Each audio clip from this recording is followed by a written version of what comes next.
I remember vividly the time when they got called to New York to the commissioner's office, he and Joe, because they were overly critical on radio of an ump. I think he got into it with Pete, but there was some altercation in the game, and they went in on this umpire during the broadcast, and got called to New York to the commissioner's office to basically get reprimanded and get a little slap on the wrist. You know, maybe they shouldn't have said what they said and went over the line a little bit. Maybe not. I don't know. That's why fans love them. Well, you know, that was that night at the ballpark at Riverfront. I don't even know who they were playing. I don't know.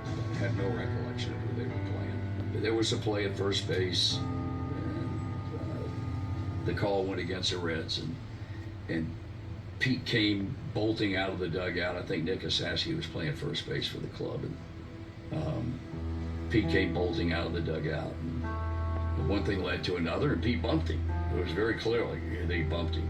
We were describing for our listeners exactly what was going on down on the field. And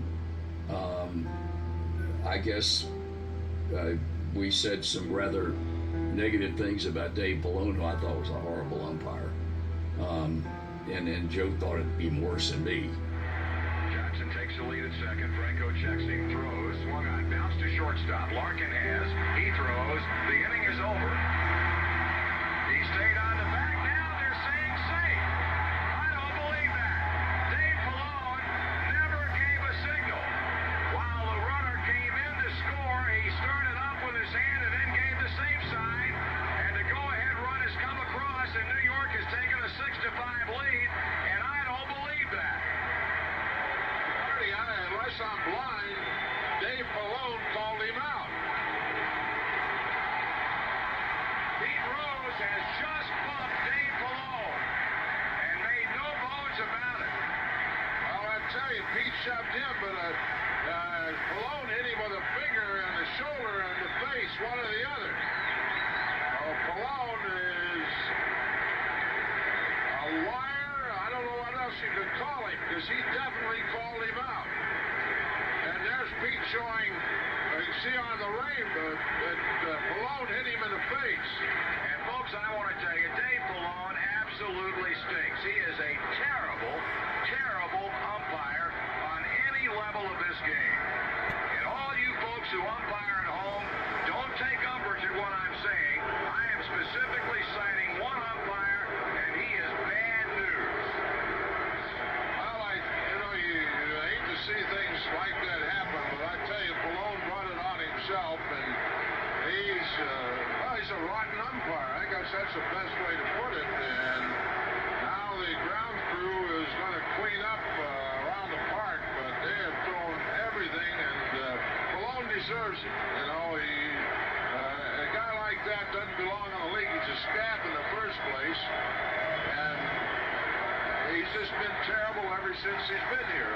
And then the next day, I'm on the field watching batting practice, and the general manager came up. He came up to me on the field and said, I've got some news for you and Joe. And I said, what's that? He said, you guys have got to go to New York tomorrow morning and meet with the commissioner, Peter Uberoth, and the National League president, Bart Giamatti. I said, for what? And they said,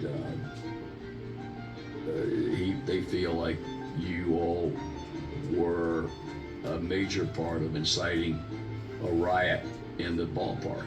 They differed, obviously, and they were going to win the battle. He was confrontational. He was not interested in hearing our opinion of what went on. And the whole thing kind of blew up when Joe referred to Dave Pallone as a scab umpire.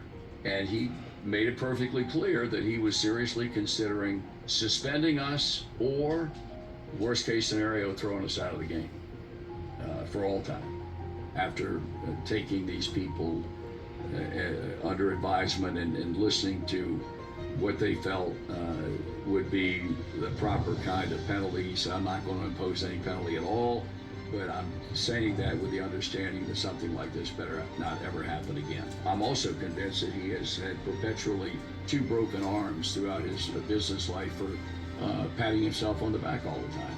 I thought he was a clown.